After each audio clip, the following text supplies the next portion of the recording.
दोस्तों नमस्कार। ये है मार्गदर्शन फॉर सिविल सर्विसेज। मैं अनुराग चौधरी। दोस्तों आज की वीडियो में हम सॉल्व करेंगे Uttar Pradesh added junior high school सहायक अध्यापक और प्रधानाध्यापक भर्ती परीक्षा के लिए सभी अभ्यर्थियों के लिए अनिवार्य खंड जीएस का प्रैक्टिस सेट संख्या 7। दोस्तों इसमें कुल 50 प्रश्न होंगे जो आपके आगामी परीक्षाओं के लिए बहुत ही उपयोगी तथा महत्वपूर्ण हैं। तो आइए शुरू करते हैं आज का video.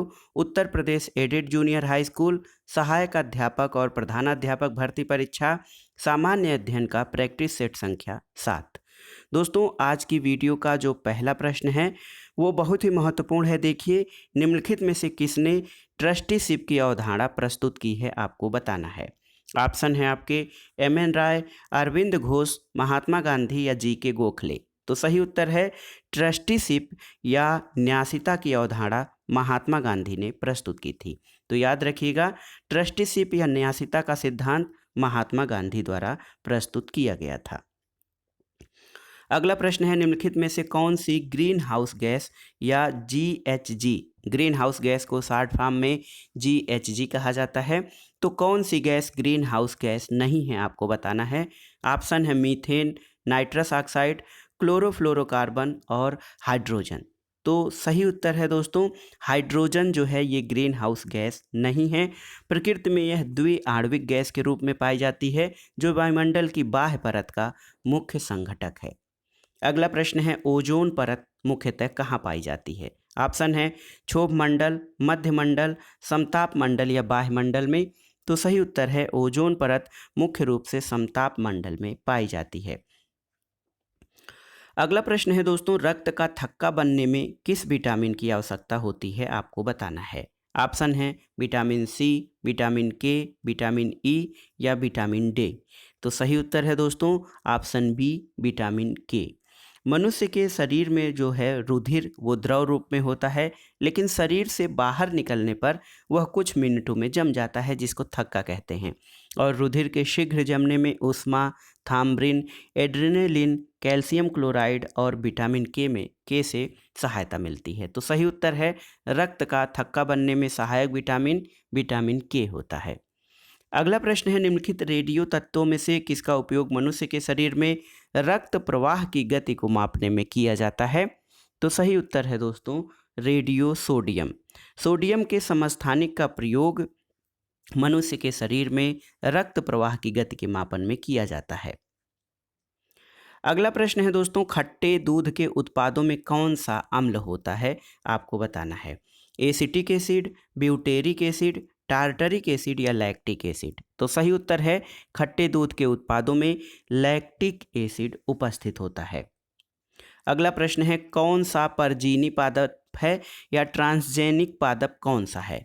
Buckwheat, macaroni wheat, golden rice या ट्रिटिकेल। तो सही उत्तर है गोल्डन राइस एक परजीवी पादप है और ये ट्रांसजेनिक पादप है जिसमें जेनेटिक इंजीनियरिंग की मदद से बीटा कैरोटीन या विटामिन ए से समृद्ध बनाया गया है। अगला प्रश्न है दोस्तों, भाखड़ा नंगल एक संयुक्त परियोजना है किन राज्यों की। तो सही उत्तर है भाखड़ा नंगल हरियाणा, पंजाब और राजस्थान, यानी ऑप्शन ए आपका सही है। भाखड़ा नंगल परियोजना हरियाणा, पंजाब, राजस्थान राज्य की संयुक्त परियोजना है। इसके तहत भाखड़ा और नंगल में सतलज नदी पर 2 बांध बनाए गए हैं, जिसके माध्यम से एक तो जल विद्युत और दूसरे सिंचाई की व्यवस्था की गई है। और भाखड़ा नंगल भारत की सबसे बड़ी बहुउद्देशीय परियोजना है। अगला प्रश्न है, निम्नलिखित में से कौन एक नकदी फसल यानी कैश क्रॉप नहीं है।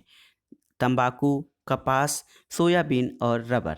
तो सही उत्तर है दोस्तों ऑप्शन सी, सोयाबीन नकदी फसल में नहीं है।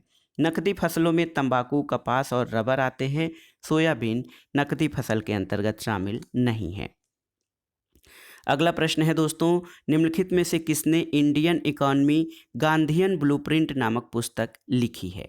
तो सही उत्तर है भारत के पूर्व प्रधानमंत्री चौधरी चरण सिंह ने इंडियन इकॉनमी गांधीयन ब्लूप्रिंट नामक पुस्तक लिखी है। अगला प्रश्न है दोस्तों, निम्नलिखित में से कौन सा राज्य की नीति निर्देशक तत्वों में निहित है, आपको बताना है। ऑप्शन है अपराधों के लिए दोष सिद्धि के संबंध में संरक्षण, प्राण और दैहिक स्वतंत्रता का संरक्षण, अल्पसंख्यक वर्गों के हितों का संरक्षण और पुरुषों और स्त्रियों दोनों के लिए समान कार्य के लिए समान वेतन हो। तो नीति निर्देशक तत्वों में ऑप्शन डी आपका हो जाएगा, पुरुषों और स्त्रियों को समान कार्य के लिए समान वेतन। ये दोस्तों ये व्यवस्था संविधान के अनुच्छेद 39 डी के तहत राज्य के नीति निर्देशक तत्वों में की गई है। याद रखिएगा, अनुच्छेद 39 डी में नीति निर्देशक तत्वों के अंतर्गत पुरुषों और स्त्रियों के दोनों के लिए समान वेतन की व्यवस्था की गई है। और आप जानते हैं अनुच्छेद 36 से 51 तक भारतीय संविधान में नीति निर्देशक तत्व यानी डायरेक्टिव प्रिंसिपल्स ऑफ स्टेट की बात की गई है। अगला प्रश्न है, उच्चतम न्यायालय ने केशवानंद भारती मामले में संविधान के मूल ढांचे का दोस्तों ये सिद्धांत प्रतिपादित किया था, केशवानंद भारती का संबंध किस राज्य से है? तो सही उत्तर है केशवानंद भारती का संबंध केरल राज्य से है। दोस्तों ये केस जो था केशवानंद भारती बनाम केरल राज्य मामला, ये 1973 में उच्चतम न्यायालय की 13 सदस्यीय संविधान पीठ ने संविधान के मूल ढांचे का सिद्धांत प्रतिपादित किया था। इस निर्णय में यद्यपि संविधान संशोधन की संसद की शक्ति को स्वीकार किया गया था, लेकिन ये भी कहा गया कि अनुच्छेद 368 संसद को संविधान की मूल संरचना या मूल ढांचे में परिवर्तन की शक्ति प्रदान नहीं करता है। अगला प्रश्न है दोस्तों, ब्रिटिश संसद ने भारतीय स्वतंत्रता अधिनियम कब पारित किया था? आपको बताना है। तो सही उत्तर जुलाई 1947 में। दोस्तों माउंटबेटन योजना 3 जून 1947 के आधार पर ब्रिटिश संसद में भारतीय स्वतंत्रता विधेयक 4 जुलाई 1947 को प्रस्तुत किया गया था, जिसे 18 जुलाई 1947 को पारित किया गया था। तो सही उत्तर है जुलाई 1947 में ब्रिटिश संसद ने भारतीय स्वतंत्रता अधिनियम पारित किया था। अगला प्रश्न है, राज्यसभा किसके द्वारा भंग की जा सकती है? तो आप जानते हैं राज्यसभा एक अस्थायी सदन है, इसका विघटन नहीं हो सकता है, यानी इसको भंग नहीं किया जा सकता है।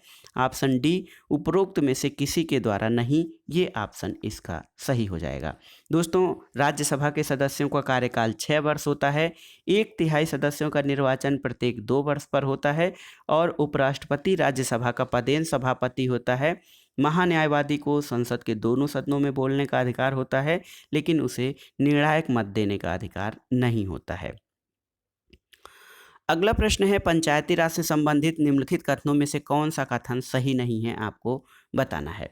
तो देखिए, पंचायत व्यवस्था भारतीय ग्रामीण जीवन का युगों से अभिन्न अंग रहा है, ये सही है। 73वां संविधान संशोधन 15 अगस्त 1993 से प्रभावी हुआ, ये सही नहीं है। यह एक त्रिस्तरीय जैविक रूप से जुड़ी संरचना है, सही है।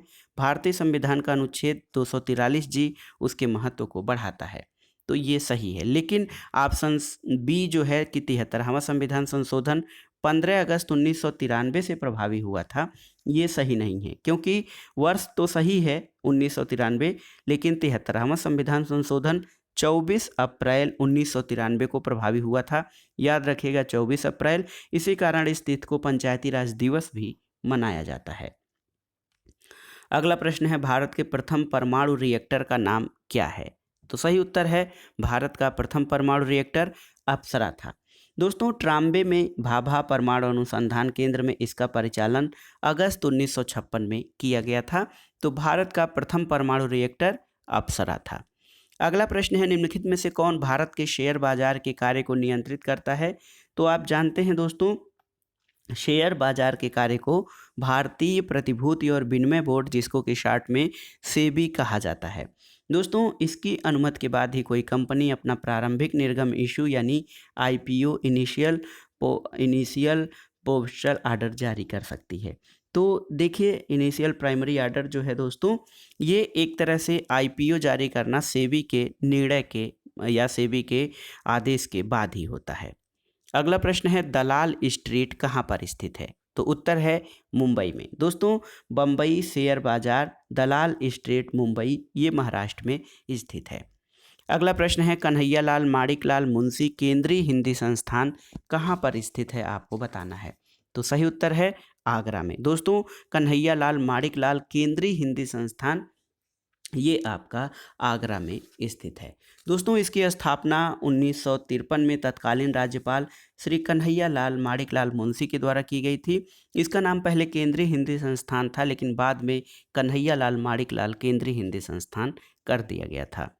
अगला प्रश्न है, भारतीय हीरा संस्थान यानी इंडियन इंस्टीट्यूट ऑफ डायमंड, ये कहाँ पर स्थित है? तो सही उत्तर है भारतीय आभूषणों की गुणवत्ता, डिजाइन और वैज्ञानिक स्तर पर प्रतिस्पर्धी क्षमता बढ़ाने के लिए सूरत में भारतीय हीरा संस्थान स्थापित किया गया है।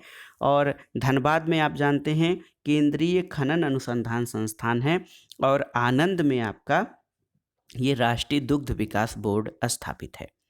अगला प्रश्न देखते हैं दोस्तों, भारत में दशकीय जनसंख्या वृद्धि दर कब न्यूनतम रही है? तो आपको बताना है कि भारत में दशकीय जनसंख्या वृद्धि दर न्यूनतम कब रही है। तो सही उत्तर है 2001 से 2011 के मध्य।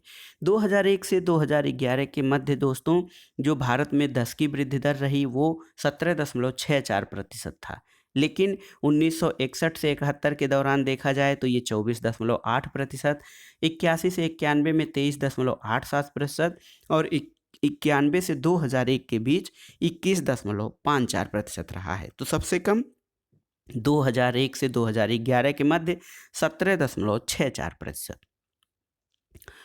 अगला प्रश्न है, 2011 की जनगणना के अनुसार भारत का सर्वाधिक नगरीकृत राज्य कौन सा है? ऑप्शन है केरल, महाराष्ट्र, गोवा या पश्चिम बंगाल। तो सही उत्तर है सर्वाधिक नगरीकृत राष्ट्र आपका गोवा है, जहां पर नगरीकरण 62.17% है।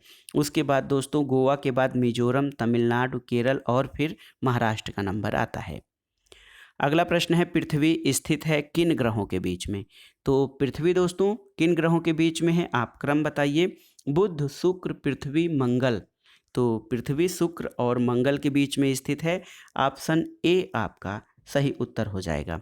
और क्रम अगर जो 8 ग्रहों का क्रम आपको बताना हो तो बुध, शुक्र, पृथ्वी, मंगल, बृहस्पति, शनि, अरुण और वरुण यानी नेपच्यून। तो ये 8 ग्रह आपके आते हैं।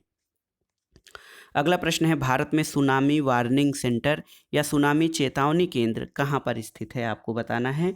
तो सही उत्तर है इसकी स्थापना हैदराबाद में की गई है। तो भारत में सुनामी वार्निंग सेंटर हैदराबाद में स्थित है। अगला प्रश्न है दोस्तों, राउरकेला इस्पात संयंत्र की स्थापना हुई थी किसके सहयोग से? तो सही उत्तर है राउरकेला इस्पात संयंत्र की स्थापना जर्मनी के सहयोग से की गई थी, और ये संयंत्र भारत में सार्वजनिक क्षेत्र का पहला एकीकृत इस्पात संयंत्र है। इसको जर्मनी के सहयोग से स्थापित किया गया था। अगला प्रश्न है, मुस्लिम लीग ने पृथक पाकिस्तान की मांग सर्वप्रथम कब की थी, आपको बताना है। तो सही उत्तर है 1940 के लाहौर अधिवेशन में। ऑप्शन बी आपका सही है। मुस्लिम लीग ने 1940 के लाहौर अधिवेशन में सबसे पहले अलग पाकिस्तान की मांग की थी। अगला प्रश्न है दोस्तों, भारतीय इतिहास में जो 6 अप्रैल 1930 की तिथि है वो किस रूप में जानी जाती है? लंदन में प्रथम गोलमेज सम्मेलन के लिए, असहयोग आंदोलन के लिए, गांधी इरविन समझौते के लिए या नमक सत्याग्रह के दौरान महात्मा गांधी द्वारा नमक कानून तोड़ने के लिए? तो सही उत्तर है दोस्तों ये तिथि नमक सत्याग्रह के दौरान महात्मा गांधी द्वारा नमक कानून तोड़ने के लिए जानी जाती है। 12 मार्च 1930 को गांधी जी ने साबरमती आश्रम से अपनी प्रसिद्ध दांडी यात्रा प्रारंभ की, और 6 अप्रैल 1930 को उन्होंने दांडी पहुंचकर समुद्र तट पर नमक कानून तोड़कर सत्याग्रह आरंभ किया था, जिसको नमक सत्याग्रह भी कहा जाता है। अगला प्रश्न है, कौन सी महत्वपूर्ण घटना जलियांवाला बाग नरसंहार के तुरंत बाद घटी थी? तो दोस्तों ये था रौलट एक्ट का बनना। दोस्तों रौलट एक्ट मार्च 1919 में लागू किया गया था, जिसके विरुद्ध गांधी जी ने 6 अप्रैल 1919 को देशव्यापी हड़ताल का आयोजन कराया था। जलियांवाला बाग में 13 अप्रैल 1919 को शांतिपूर्ण जनसभा में जनरल डायर ने नृशंस नरसंहार कराया था, और असहयोग आंदोलन 1920, ये सांप्रदायिक अवार्ड 1932 और साइमन कमीशन का भारत का आना, ये 1928 की घटनाएं हैं। रौलट एक्ट का बनना जो है ये जलियांवाला बाग नरसंहार के तुरंत बाद घटी थी। अगला प्रश्न है दोस्तों, भारत में करजन के प्रशासन की तुलना औरंगजेब से किसने की थी?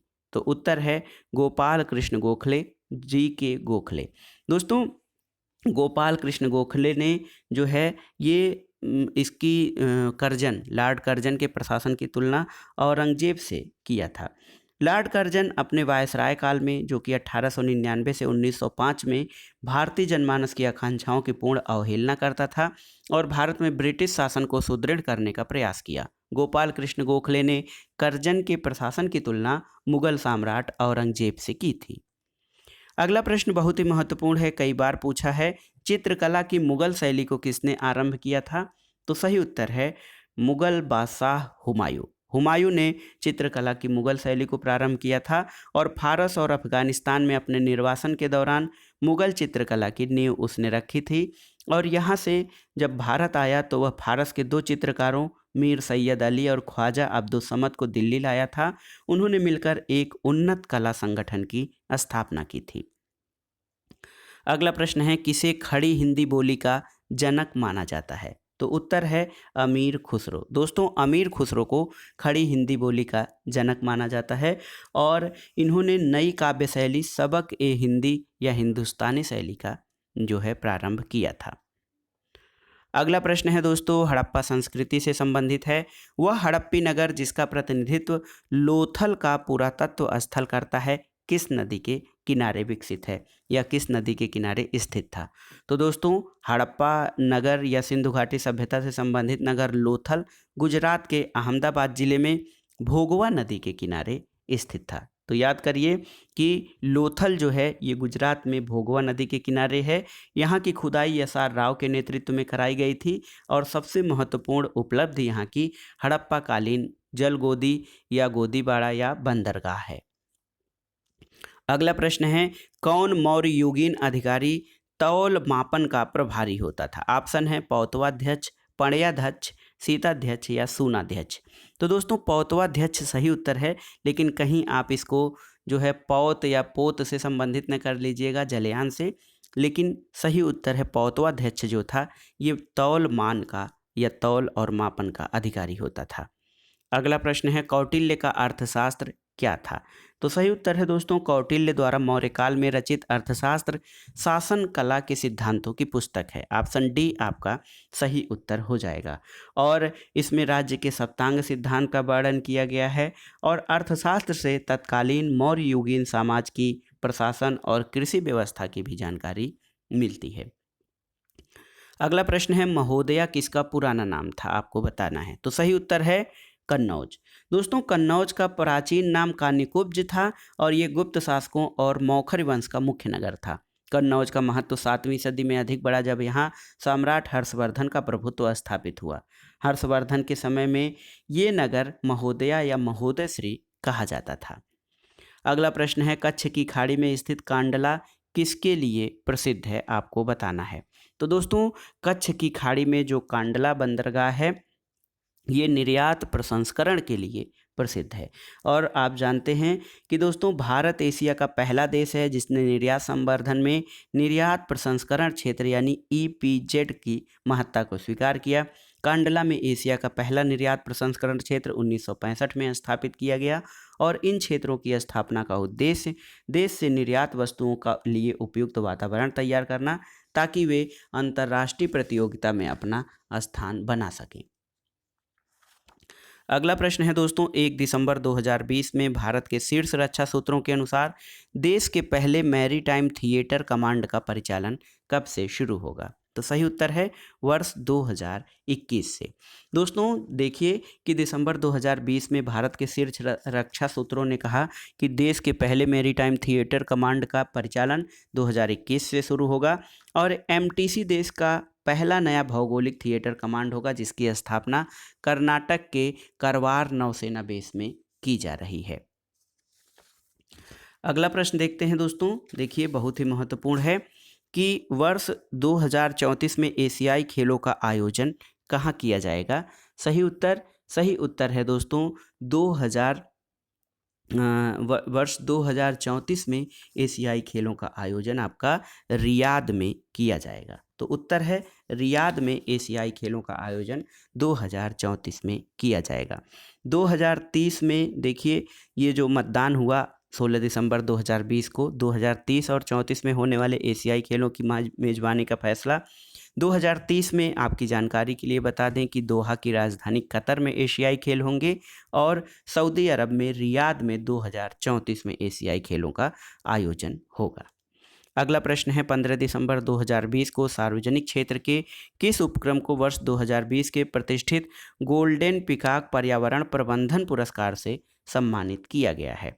तो सही उत्तर है भारतीय इस्पात प्राधिकरण लिमिटेड यानी शेल को गोल्डन पिकॉक पर्यावरण मैनेजमेंट पुरस्कार से सम्मानित किया गया है।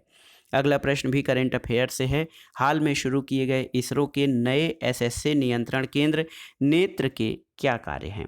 तो सही उत्तर है दोस्तों, इसरो द्वारा शुरू किया गया जो एसएसए केंद्र है, नेत्र का फुल फॉर्म होता है दोस्तों network for space object tracking and analysis, और इसी नियंत्रण केंद्र को पीडिया बेंगलुरु में शुरू किया गया है। इसका उद्घाटन डिपार्टमेंट ऑफ साइंस के सचिव और इसरो अध्यक्ष डॉक्टर के सिवन ने किया था, और इसका कार्य अंतरिक्ष मलबे आदि से इसरो के उच्च मूल्यवान संपत्ति यानी उपग्रहों आदि की रक्षा करना है। अगला प्रश्न है हाल में भारत द्वारा कब 6वें भारत यूरोपीय संघ साइबर संवाद का वर्चुअल प्रारूप में आयोजन किया गया? तो सही उत्तर है 14 दिसंबर 2020 को। ऑप्शन सी आपका सही उत्तर है। अगला प्रश्न देखिए, दिसंबर 2020 में एशियाई विकास बैंक ने भारत में उन्नत जैव ईंधन विकास का समर्थन करने के लिए तकनीकी सहायता को अपनी मंजूरी प्रदान की है। इससे संबंधित कथनों का परीक्षण कीजिए। दोस्तों, इसके तहत एशियाई विकास बैंक भारत को $5 मिलियन की तकनीकी सहायता देगा। तो ये आपका सही नहीं है, ये केवल $2.5 मिलियन की तकनीकी सहायता एशियाई विकास बैंक देगा, और यह अनुदान एशिया क्लीन एनर्जी फंड के तहत वित्त पोषित किया जाएगा। सही है। एडीबी जैव विकास या जैव ईंधन निवेश को बढ़ावा देने के लिए पेट्रोलियम और प्राकृतिक गैस मंत्रालय के साथ इरडा और नाबार्ड जैसे संस्थानों के साथ सहयोग करेगा। सही है। और इस नवीकरणीय ऊर्जा से खाद्य सुरक्षा को खतरा पैदा किए बिना ग्रीन हाउस गैस उत्सर्जन में कमी आएगी। ये भी आपका सही है। तो 2, 3, 4 ऑप्शन आपके सही हैं, ऑप्शन डी। लेकिन दोस्तों यहाँ पर ऑप्शन ए आपका सही नहीं है, क्योंकि जो एशियाई विकास बैंक है भारत को उन्नत जैव ईंधन विकास का समर्थन करने के लिए $2.5 मिलियन की तकनीकी सहायता को मंजूरी दी है, न कि $5 मिलियन।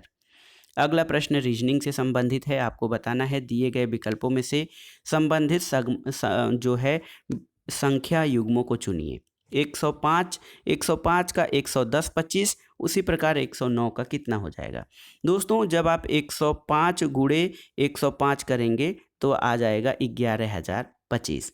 उसी प्रकार 109 गुणे 109 कर दीजिए, या 109 का स्क्वायर जब आप कर देंगे तो आ जाएगा 11,881। तो सही उत्तर 11,881, ऑप्शन ए आपका सही उत्तर हो जाएगा। अगला प्रश्न है दोस्तों वक्तव्य और निष्कर्ष से संबंधित है। यहाँ पर आइए देखते हैं। रवि के पास 5 पेन हैं। वक्तव्य है। वक्तव्य 2 है कि कक्षा में और किसी के पास 5 पेन नहीं है। अब इससे निष्कर्ष क्या निकलता है? कक्षा में सभी विद्यार्थियों के पास पेन है, सभी विद्यार्थियों के पास 5-5 पेन हैं, कुछ विद्यार्थियों के पास 5 से अधिक पेन हैं, और कक्षा में केवल एक विद्यार्थी के पास पूरे 5 पेन हैं। तो सही उत्तर क्या हो जाएगा? इसमें देखिए रवि के पास 5 पेन है और कक्षा में किसी के पास 5 पेन नहीं है। इससे स्पष्ट है कि कक्षा में केवल एक विद्यार्थी के पास 5 पेन हैं। तो ये स्पष्ट नहीं है कि कक्षा में सभी विद्यार्थियों के पास पेन है कि नहीं। तो सही उत्तर केवल निष्कर्ष 4 यानी निष्कर्ष 4 केवल निकलता है। अगला प्रश्न है दिए गए विकल्पों में से विषम संख्या युग्म को ज्ञात करना है आपको। देखिए यहाँ पर देखिए 29 31, 47 49, 5 7, 11 13। तो जब आप ऑप्शंस देखेंगे तो यहाँ पर ऑप्शन ए में एक संख्या ऐसा है जो किसी से विभाज्य या भाज्य संख्या है। अन्य विकल्पों में दी गई संख्याएं देखिए बी में, सी में, डी में ये जो संख्याएं दी गई हैं ये अभाज्य संख्याएं हैं। लेकिन इसमें जो 47 के साथ 49 दे दिया गया है ये भाज्य संख्या है, इसलिए ये विषम युग्म हो जाएगा, ऑप्शन ए। अगला प्रश्न है दोस्तों प्रिया का जन्मदिन 11 अप्रैल मंगलवार को है और उसी वर्ष रानी का जन्मदिन सप्ताह के किस दिन आएगा यदि रानी का जन्म 31 अगस्त को हुआ है? तो 11 अप्रैल को जब मंगलवार है तो आपको बताना है कि 31 अगस्त को कौन सा दिन पड़ेगा। तो इसको आप ऐसे सॉल्व करेंगे कि 11 अप्रैल से 31 अगस्त तक के जो दिन हैं वो कितने होंगे। तो देखिए 11 अप्रैल के बाद 19 दिन और बचता है, फिर मई में 31 दिन हो जाएगा, जून में 30 दिन हो जाएगा, जुलाई में 31 दिन हो जाएगा, अगस्त में 31 दिन हो जाएगा। तो 31 अगस्त को बताना है, तो ये कुल दिनों की संख्या कितनी हो गई 142। अब इसको 7 दिनों से भाग दे देंगे, तो 7 दिन से जब आप भाग दे देंगे तो इसमें शेषफल आ जाएगा 2 दिन। देखिए 7 से जब भाग देंगे तो 7 दूनी 14, उसके बाद 2 आपका शेष आएगा, तो मंगल में आप 2 दिन और जोड़ दीजिए, बृहस्पतिवार। तो सही उत्तर गुरुवार यानी बृहस्पतिवार जो है, रानी का जन्म 31 अगस्त को गुरुवार पड़ेगा। अगला प्रश्न है, कृष्ण का एक मित्र राम हर रविवार को उससे मिलने आता है। पहली बार 12:30 बजे आया, अगली बार 1:20 पर, उसके बाद 2:30 पर और फिर 4 बजे पर। उसके बाद कृष्ण से मिलने के लिए राम कब आया। तो देखिए इसको जब आप सॉल्व करेंगे तो कृष्ण का मित्र पहली बार 12:30 PM पर आया, उसके 50 मिनट बाद 1 PM पर 1:20 पर आया, उसके 70 मिनट बाद 2:30 पर आया और 2:30 से 90 मिनट बाद 4 पे आया। तो राम की प्रत्येक बार पिछले की तुलना में 20 मिनट अधिक देर से आता है। तो अब अगली बार 4 बजे के बाद 90 + 20 यानी 4 बजे के बाद 110 मिनट के बाद आएगा। 110 मिनट 4 में जब आप जोड़ देंगे तो ये 5:50 हो जाएगा। तो सही उत्तर आपका ऑप्शन डी हो जाएगा, 5:50 पर। अगला प्रश्न है दोस्तों, यदि नारंगी को नींबू कहा जाता है, नींबू को फूल कहा जाता है, फूल को मछली कहा जाता है, मछली को पूंछ कहा जाता है और पूंछ को कलम कहा जाता है, तो गुलाब क्या है। दोस्तों आप जानते हैं गुलाब एक फूल है, तो गुलाब फूल को मछली कहा जाता है, तो सही उत्तर ऑप्शन डी गुलाब जो है वो मछली हो जाएगा। अगला प्रश्न है, 22 फरवरी 2021 को प्रस्तुत उत्तर प्रदेश बजट 2021-22 में किस जिले में नए स्पोर्ट यूनिवर्सिटी की स्थापना के लिए 20 करोड़ रुपए की व्यवस्था प्रस्तावित है। तो सही उत्तर है मेरठ। दोस्तों यूपी के बजट 2020-21 में मेरठ जिले में नए स्पोर्ट यूनिवर्सिटी की स्थापना के लिए 20 करोड़ रुपए प्रस्तावित किया गया है। अगला प्रश्न और इस वीडियो का आखिरी प्रश्न, अमेरिका के राष्ट्रपति जो बाइडेन किस पार्टी से संबंधित हैं। तो सही उत्तर है अमेरिका के 46वें राष्ट्रपति हैं दोस्तों जो बाइडेन, और ये डेमोक्रेटिक पार्टी से संबंधित हैं। तो सही उत्तर है अमेरिका के राष्ट्रपति जो बाइडेन ये डेमोक्रेटिक पार्टी से संबंधित हैं। तो दोस्तों ये था आज का वीडियो, जिसमें आपने देखा Uttar Pradesh added junior high school स्कूलों में जो शिक्षक, सहायक शिक्षक और प्रधानाध्यापक के लिए भर्ती परीक्षा है, उसके लिए सभी अभ्यर्थियों के लिए अनिवार्य खंड जीएस का जो है सॉल्व पेपर अनसॉल्व्ड, इसमें हमने 50 प्रश्नों को सॉल्व किया है, जो आपके आगामी परीक्षाओं के लिए बहुत ही उपयोगी तथा महत्वपूर्ण होंगे। आप इन प्रश्नों को तैयार कर लीजिए। वीडियो आपको कैसा लगा हमें कमेंट बॉक्स में ज़रूर बताइएगा। वीडियो को लाइक करें, शेयर करें और इस चैनल मार्गदर्शन फॉर सिविल सर्विसेज को सब्सक्राइब करें। वीडियो देखने के लिए धन्यवाद दोस्तों, नमस्कार।